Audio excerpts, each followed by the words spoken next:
hopefully Athena reaches her goals. Do you have goals? She's like, my goal is to please have you put me down. But you haven't even been on the camera in so long. Love me. She puts up with me so much. I got cystic fibrosis. See, I've got cystic fibrosis. I hope I'm not the only one who is genuinely exhausted from the holiday season. Oh, my camera's not even, it's like off, so whatever. I'm so tired. But I hope you all had a great holiday season, got to spend it with all of your friends and family, and had an amazing time. If you don't know or didn't keep up with me on social media, I had a very hectic and crazy holiday season. I actually just got back yesterday from a flight from Atlanta, so I am rather tired, which is why we are in my living room rather than my bedroom, because my bedroom does not have very good lighting at night, and it is rather late. And by late, I mean like 9:30, but I'm a grandma and I go to bed at 10, so either way, if you saw, I was in the hospital at the beginning of December. Not the best way to start out your holiday season, but I eventually got out 15, 16, way too many days later. And I'm the kind of person where when I'm in the hospital, I get a certain amount better, which is great, but I don't get fully up to my baseline again until I get out, start doing things, start being myself, start exercising. So I left it about 47% lung function, so we're hoping that I'm back up to 50 when I go back in for my clinic in a few weeks. So after the hospital, I went on a flight to Vail, Colorado, where my adorable dad did my video last week with me, and I'll link that somewhere. But we went there and we met up with my boyfriend, who met us out there as well. Spent Christmas, had a great time with the family, and then I actually went to Atlanta, where Nick lives, and spent New Year's with him. Like I said, I'm a little tired. Had a great New Year's, and then I flew back, got in yesterday at 5 p.m.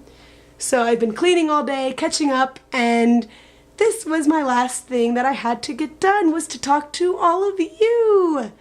So, with 2017, like you've probably seen on everybody else's video, we decided to do resolutions. Well, it was actually a topic that was suggested by someone. I don't remember who, I'm sorry. But it was goals. And when I saw that, I honestly thought goals as in our life goals and what we aspire to do with our lives and what we want to do in the future. So that was what I thought of. But we kind of tied it in to resolutions, and so I'm going to tell you a little bit about my New Year's resolutions, but mostly about my goals in life and what I want to do out of my little time on this earth. So for my New Year's resolutions, this year I really want to get back into my exercise routine. I feel like every year I start out doing so well, and then by December, I'm like skidding on the bottom and not doing so hot. So I definitely need to start exercising more again. And I was doing so well last year. But for me, I know I need tangible, actual ideas in my head for goals, where some people can say, oh, I want to exercise more. I don't really think that is a resolution, because that's not a goal. When I say exercise more, when people say, oh, I want to lose weight, I feel like you need to actually have a tangible number. Like, I want to lose 5 pounds, I want to lose 10 pounds, so that when you do reach that goal, you can then move to a next goal or a third goal and continue on like that. For me, my goal is, no matter how much it is, how much time it is a day, I want to get on my yoga mat and do some sort of yoga, 5 minutes, 15, half hour, hour, just get on my mat and have it become a habit. Because before I start my yoga teacher training in the fall, I really want to have a really good foundation of my yoga practice, which I already do, but I don't have a very good foundation in personal practice, which is at home without an instructor and just flowing for me, knowing what next move I want to do. So that's something I really need to work on and I want to try and work on. Also, I really want to get to the gym 2 to 3 times a week, which I know I can do. I just need to actually remember to do it. I just want to be more fit. I want to eat better. And I know, like Taylor was saying, I need to get back into running. Over the summer, I was running my version of running, which is a run, walk, jog mixture. And I felt so great. My lungs felt so great after the fact when I was done running. During, it never really felt good. But I want to be able to run, jog, whatever, a non-stop mile at some point this year, which is going to be a feat for sure. So that's one thing I know I really want to do. And I have scoliosis, so for me, running hurts my hips really bad. And so I kind of was sworn off running for a while. But when I started doing it a little bit last year, it just made my lungs and my body feel so good. So I know I need to start incorporating that more. Another thing which kind of may sound funny to you guys, I live 3 blocks from the beach, and I couldn't tell you the last time I actually went to the beach or stuck my foot in the sand or anything like that. And I think it's kind of an epidemic that we are so wrapped up in social media and just kind of being so fast-paced and everything that we don't stop to experience where we are in our own lives these days.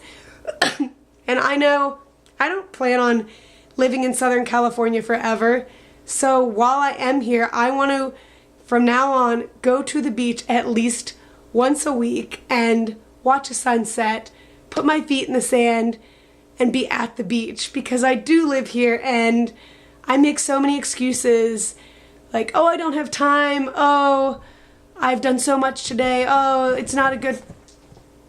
What is my cat doing? But I make so many excuses about why I can't go to the beach, or why I can't do something, so need to stop making excuses and go and enjoy that I'm living here and I have an amazing life in California. Also, my last resolution is I want to read 1 book a month. I think it is a lost art of actually tangibly having a book in your hands and reading it.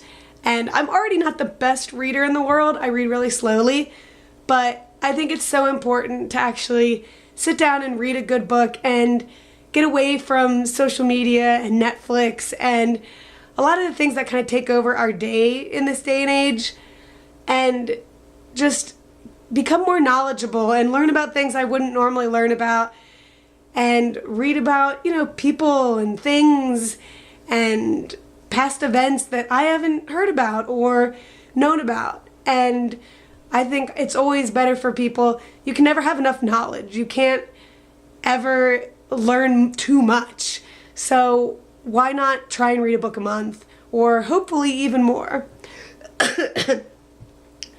But with all of my resolutions out of the way, like I said, I really wanted to talk about my goals. And I think the reason that this was even a topic is because cystic fibrosis has this looming idea of mortality around it. And with mortality comes a life expectancy and an expiration date that a lot of us seem to be very focused on. And if you watched my video last week with me and my dad, you know that I was raised and I grew up in a way that I didn't think about it like that. I dreamed like any other kid. I thought of my future as any other kid, and I've never been the kind of person that sits there and has dwelled on my mortality or the aspect of possibly dying earlier than anyone else. Normal people set their goals as if they're going to live forever. And I've always find it strange that people don't think I do the same, or why I can't do the same. I know people who have come and gone already who didn't have cystic fibrosis, who have died of natural causes, of car accidents, of anything, and they dreamed as if they were going to live forever, and they set goals as if they were going to live forever. So just because I have cystic fibrosis, why can't I do the same? Yes, I have a life-threatening disease. Yes, I may have a shorter life expectancy, but no one knows what's going to happen. I could get hit by a bus tomorrow, and that would be completely unrelated to CF, but I would be dead. So I've never seen the point in viewing my life through a shortened spectrum, because they could also come out with a cure tomorrow, and I could live until I'm 50. And if I had only dreamed of a life until I was 25, that means I have a lot more years to dream about, and I'd be starting from square one. For me, I've always set my goals as anyone else, and I think that's really important, and that's given me a really good outlook onto life and onto my future, where I don't think I'm in the dark about the reality of cystic fibrosis. I know it affects my life, and I know it can potentially affect my life expectancy and my future, but I choose to look past it, and I choose to dream as if something's going to happen and there will be a cure, or maybe my CF won't get any worse and I'll have 50% lung function the rest of my life. No one can tell me one or the other. No one knows. There are no answers that are concrete, and there's no crystal ball. So why am I going to limit myself and my goals and my dreams just because a statistic on a Google search tells me to? But with all of that, my goals in life, for me, I mainly have always wanted to have a family. I really want to be a mom and raise a family and have a husband and be loved. And I know that's one aspect of my life I'm not ready for yet, but I'm really excited for when that day does come. Another thing, and another reason why I wanted to be a part of YouTube, is I really want to be a motivational speaker one day, with my main goal being a TED Talk. I love TED Talks. I think they're so inspirational, and a lot of the people on there, their stories are just so moving and so motivational for everyone watching, and it really shows that people can go through such hard times and such hard and dark parts of their life and come out on the other end and be so positive and help others with their story. And that's something that I really want to do, and I want to use my story to help others rather than to wallow in, the struggles that CF does have. And with that, one of my main goals, aside from that, is I really want to write a book. My dad has been pestering me for years as to when I will do this, because this has been an idea that I've had since I was maybe 15, 14, and I was in AP English in high school. I wrote so many different memoir type essays. Have tons of these little notebooks all over my house with little scratches of ideas for it, and it's in the works. I'm working on it slowly but surely, so hopefully in the future there will be a memoir, and hopefully a well-written memoir about my life and the struggles that I've gone through, because I am a very personal person. I don't tell a lot of people a lot of things, and I'm working on that, but I do think being open about what I've gone through and the things I've dealt with can really potentially help a lot of people. So those are some of my goals.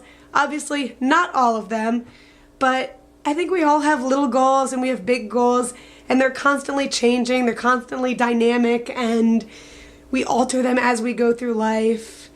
And I think the main goal for all of us at the end of the day is to be happy. So from me to you, I hope you have an amazing 2017. I hope it's as happy as you can be, and as positive as any year can be. It's a new year. Try and forget 2016 and move on if it was a bad year. But with all of that, I'm going to try and cut this before this video goes a little bit too long. Like I said, I hope you guys have a great 2017. I will see you next week with a topic that I don't remember is next week, but someone else will say it. So go on one of the other videos for this week and they'll tell you what next week's topic is. But until then, I will see you next week. Like I said, it's time for me to go to bed. All right. Good night, everyone. Bye.